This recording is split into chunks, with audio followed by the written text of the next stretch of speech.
Habría que empezar de que un huracán se lo conoce como un vórtice, y los vórtices los tenemos no solamente en el planeta Tierra, sino en todo el universo.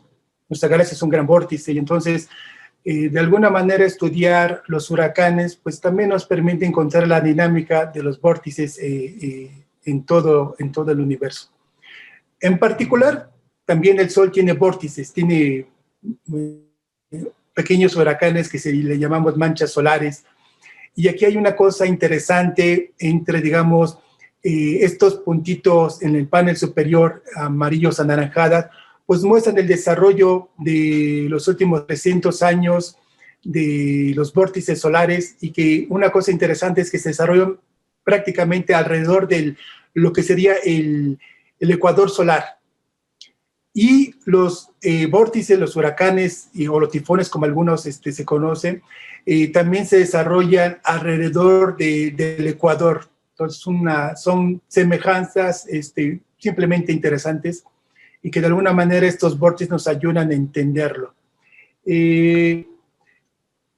Simplemente, ya que estamos hablando un poquitito de manchas solares, pues para tener una idea de la magnitud que puede tener una mancha solar, aquí lo comparamos con Júpiter y con la Tierra. Entonces podemos ver que los vórtices pueden ser muy grandes, y de alguna manera entender su dinámica nos ayuda a comprender la naturaleza. Y vamos a empezar, antes de hablar de los huracanes propiamente. Queremos simplemente comparar qué tanto hemos aprendido de los vórtices solares y nuestro pronóstico que hemos tenido. Por ejemplo, el día de ayer, un grupo de Estados Unidos hace el pronóstico que el siguiente ciclo solar, que será el 25, será uno de los más intensos y los más fuertes. Y entonces esto, pues tenemos que compararlo con nuestra hipótesis que hemos tenido de lo que va a pasar en los siguientes años. Este grupo es el Centro Nacional de Investigación Atmosférica, es un grupo importante, muy interesante, que pronostica una gran actividad, y para entender lo que es una gran actividad de manchas solares, pues está por arriba de 200 el número de manchas solares que tendríamos. Y entonces dicen que van a tener ellos entre 210 y 260. Pero no es nuevo de que un grupo de Estados Unidos pronostique un ciclo muy alto. Por ejemplo, en 2006, la NASA había pronosticado para el ciclo solar 24 que ha finalizado este otoño, también un ciclo solar muy alto. Y entonces diremos, vamos a contrastarlo y vamos a tener una idea de lo que es un gran ciclo solar. Y aquí tenemos en el panel izquierdo superior una comparación de lo que se pronosticó, y ellos decían que estarían por arriba de 150. Así que este nuevo pronóstico que realiza un grupo de Estados Unidos, que estaría arriba de 200, pues podemos ver, digamos, la diferencia, que puede ser un ciclo muy alto, muy bajo. Ese fue un pronóstico, y vamos a ver lo que pasó. O sea, siempre hay que hacer un corte de caja, como dice el doctor Jalife. Hacer un corte de caja al día de hoy, ¿qué es lo que pasó? Pero primero vamos a contrastar con nuestro pronóstico que teníamos con el ciclo solar 24. 2008 habíamos dicho que el ciclo solar 24 iba a ser ya un ciclo de muy baja actividad solar, y en el pronóstico, como siempre hay, tenemos que compararlo con la naturaleza. Dijimos que hasta a finales del ciclo solar 24, que ha finalizado, pues podemos comparar qué tan certero era nuestro pronóstico que teníamos. Y aquí ya está la comparación del ciclo solar 24. Entonces podemos ver que el ciclo solar 24, su máximo está alrededor de 100, que hay una gran diferencia de que se pronosticaba a la NASA que fuera 150 y por arriba. Entonces ya da un indicativo de que el ciclo solar 24 era muy bajo. Ya ahora el grupo de Estados Unidos dice que el siguiente ciclo va a ser muy alto, y va a estar por arriba de las 200 manchas solares. Y simplemente era comparar el pronóstico que ya teníamos de manchas solares Y en el panel superior, a la derecha de la línea rosa perpendicular, vemos que nuestro pronóstico para el ciclo solar 25 va a estar alrededor de 80 a 90 manchas solares, o sea, muy por debajo del pronóstico.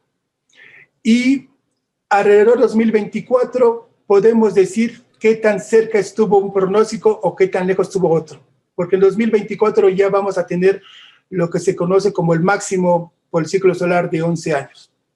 Entonces, dentro de 4 años podemos ya decir qué tanto acertó uno, qué tanto acertó otro.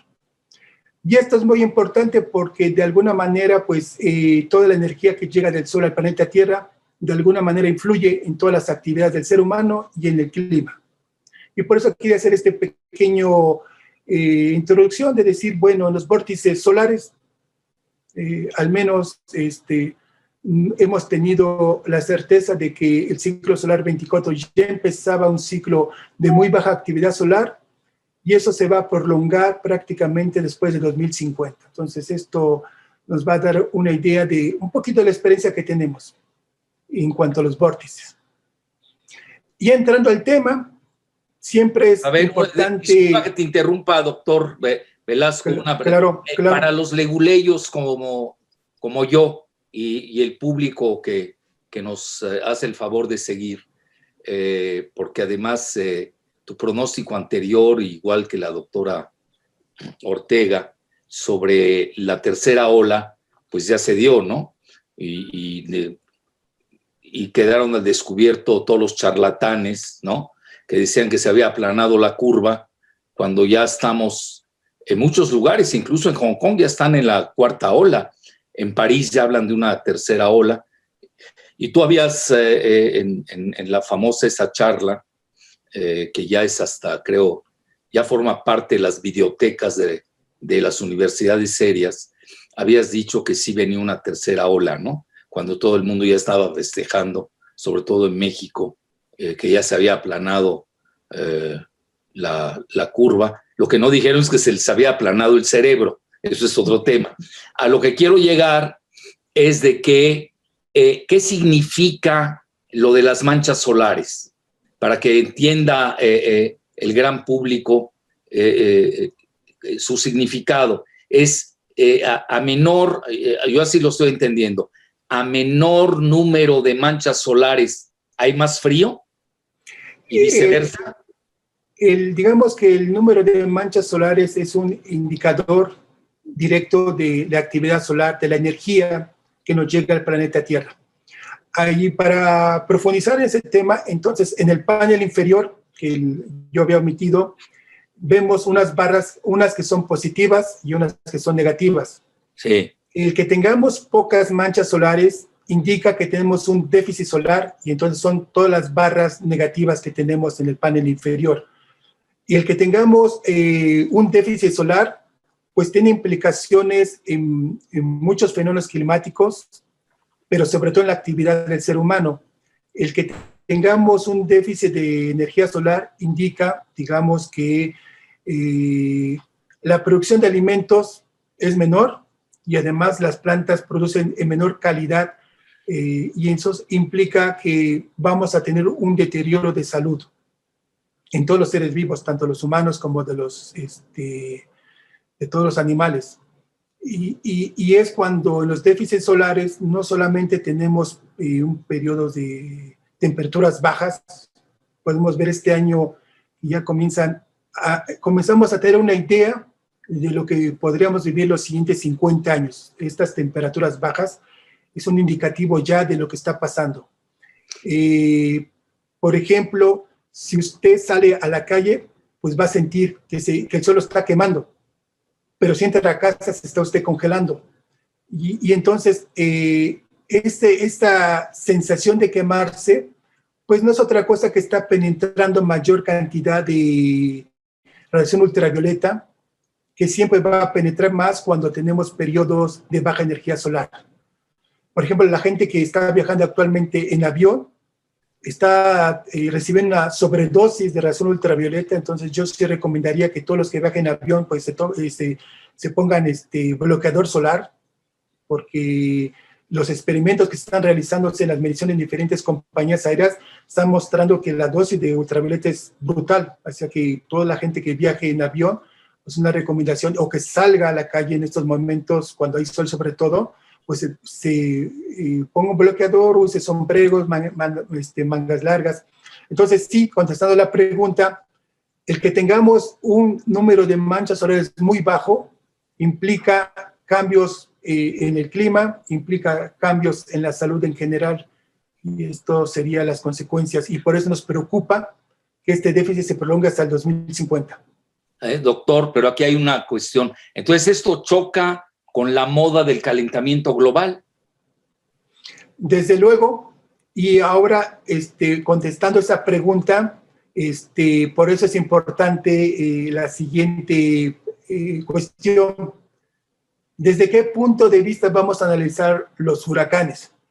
Hay muchas visiones, no solamente hay una, hay muchas, y una, nosotros la vamos a analizar desde el punto de vista de la ingeniería espacial y combinada con la inteligencia artificial. Esta es nuestra visión, no decimos que es la única, creemos que hay muchas visiones, pero ahorita voy a contestar, y no sé si me pasé una filmina contestando esa pregunta. No, más adelantita le voy a contestar esa pregunta del calentamiento global. Es importantísimo contestarla, y desde qué punto de vista nos están viendo los colegas que ven el calentamiento global. Porque el calentamiento global está chocando con todo lo que está ocurriendo. O sea, en un calentamiento global usted no debería tener temperaturas frescas en invierno. No tendrás que tener muchos de los nevadas históricas, lluvias atípicas. Entonces, sí es importante comprender bajo qué visión estamos analizando el fenómeno en particular, digamos, los huracanes. Y adelantando, yo creo que nuestra visión de huracanes que tenemos al día de hoy, y en México en particular, es un poco errónea. Yo lo voy a tratar de explicar. Y comparando, digamos que los huracanes en Oriente se conoce como tifones, pues China también tiene reportes de una gran actividad de tifones. China es una superpotencia ahorita económica, tecnológica, tiene agencias espaciales muy importantes, pero todavía no han desarrollado un pronóstico a largo plazo de tifones. El siguiente país, pues también Japón, que también ha convivido con los tifones, tiene una agencia espacial muy importante, un desarrollo tecnológico impresionante, y tampoco han desarrollado un pronóstico de tifones. Otro país importantísimo, tanto en agencia espacial como en desarrollo, pues es Rusia, que ellos no son tan afectados por los tifones, pero tampoco han desarrollado un pronóstico de huracanes a largo plazo. Y pues Estados Unidos, que tiene todo, digamos, los centros más importantes, las universidades, tiene la NASA, y tampoco ha desarrollado un centro de pronósticos a largo plazo. Lo que ellos realizan es más o menos entre enero y febrero, dan el pronóstico para cada año. O sea, ellos tienen se adelantan unos meses a la temporada de huracanes. Y nosotros, pues, tenemos huracanes. Desafortunadamente, todavía tenemos una agencia espacial que apenas ha empezado. Y entonces aquí la pregunta es, a pesar de todo eso, ¿podríamos realizar un pronóstico con todas nuestras deficiencias económicas, con todas las deficiencias educativas? ¿Podríamos competir? Porque aquí la cuestión es, el doctor Jalife siempre ha dicho que nos falta la T de tecnología. Entonces hay que desarrollarlas a la brevedad. Y entonces, contestando a la pregunta que me hacía el doctor Jalife, si usted quiere ver los fenómenos naturales y en particular los huracanes, y lo ve desde el punto de vista neoliberal, entonces hay que verlo con la ideología del calentamiento global. Esa es la ideología, no es una teoría, es una ideología que fueron creada pues para aprovecharse de todos los recursos naturales que tenemos en todo el mundo. Digamos que está hecho para eso. Entonces, pues yo no soy neoliberal, y entonces no estoy viendo con estos ojos el fenómeno del huracán, y entonces desde cuál es mi posición, cuál es mi visión de los fenómenos naturales. Pues aquí si yo quiero, siendo mexicano, pues la visión que yo tengo de los fenómenos naturales es una cosmovisión de las culturas mesoamericanas. Y que aquí hay que recordar que para nosotros, pues el aire, el agua, el viento y el fuego son elementos muy importantes y que tenemos que convivir con ellos. Pero cuando hay un déficit o un superávit de alguno de esos elementos, pues podemos llegar a lo que son los desastres naturales. Y creo que hay algo que se nos está olvidando, y eso creo que sí es preocupante. Nuestra cosmovisión de la naturaleza la estamos perdiendo como nación, y en particular de los huracanes.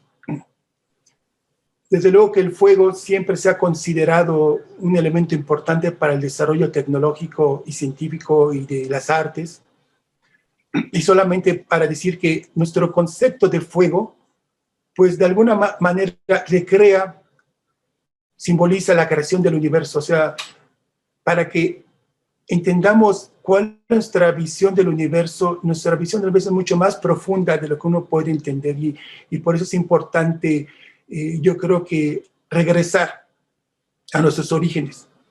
Cuando China y Japón en algún momento perdieron un poco su identidad, pues perdieron su gran avance científico, tecnológico, artístico. Y cuando ellos, y también incluyendo, me parece, Rusia, yo podría decir, cuando estos países reconocen, no niegan su pasado y hacen un encuentro con toda su cultura milenaria que tienen, pues nuevamente se vuelven una potencia. Entonces yo creo que en estos momentos el que tengamos nuestra propia visión de nuestra cultura, entonces en el momento volveremos a crecer en todas las artes. Víctor, y en las ciencias. Perdón, regresando un poquito a los pronósticos, ¿cómo se ha justificado el error que se cometió con los pronósticos para el ciclo solar 24? Ya en este momento, ¿qué es lo que se discute y cuáles serían las mejores variables para pronosticar huracanes? Es increíble pensar que la comunidad científica internacional no esté al tanto de las variables y tenga errores tan notorios. O sea, hay algo más de fondo. Pues yo creo que particularmente debe haber en los pronósticos, debe haber varios elementos. Nuestra visión por eso decía que es nuestra visión de la ingeniería espacial. Desde luego que la ingeniería espacial es un complemento de todas las áreas como la climatología. La ingeniería espacial es posiblemente una de las actividades en que convergen casi todas las ciencias, completamente todas. Entonces, analizar un fenómeno, ya sea huracanes o sea manchas solares, obliga a tener un conocimiento global del fenómeno, una agrupación, una visión un poquito diferente.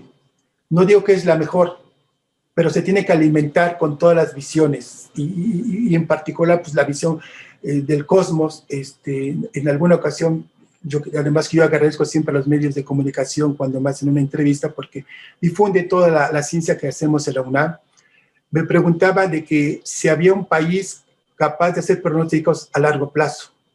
Y yo le dije que sí, que en la UNAM, y hoy te voy a hablar de la historia del pronóstico de huracanes que lo habíamos realizado, y le dije, la razón es muy sencilla.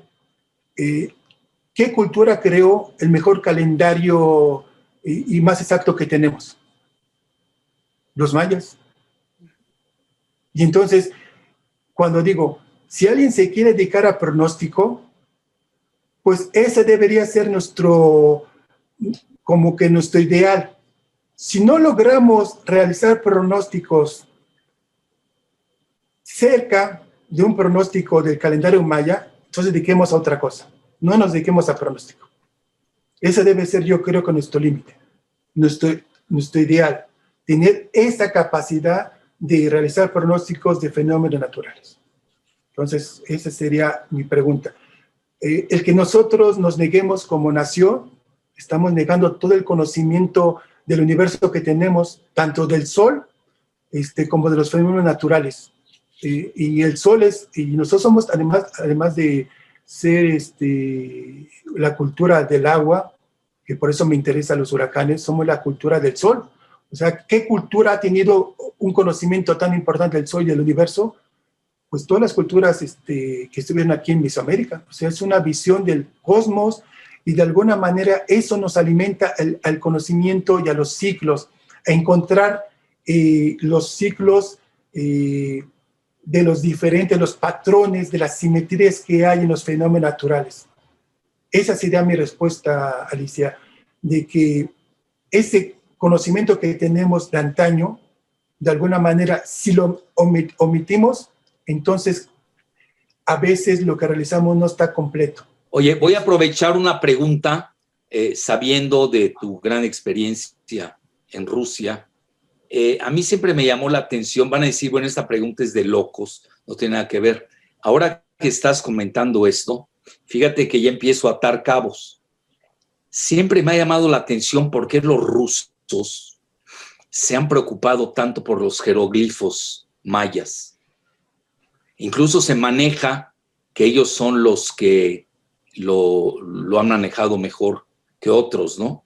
Pero sí, es algo en particular que me llama la atención. Así como los chinos, yo conozco bien China, incluso cuando vino el mandarín Xi a México, pues él pidió ir al castillo de Chichén Itzá y pregunté a quien había que preguntarle si había sido iniciativa del gobierno de Yucatán o cómo salió de que el mandarín Xi Jinping, obviamente, ¿no? Yo le llamo mandarín porque, aunque sea comunista, sigue siendo mandarín, a mi juicio. Cómo el mandarín había...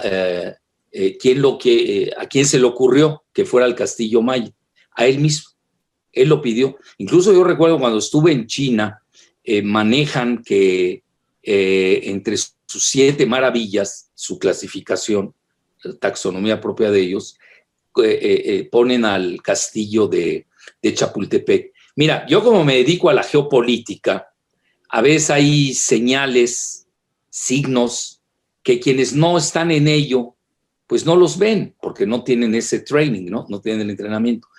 Pero ahorita que todo lo que estás comentando me llama mucho la atención, y yo creo que, bueno, es una hipótesis, ¿no? Que por algo los rusos se han consagrado mucho, que ellos son nórdicos, no hay que olvidarlo. China también es un país nórdico.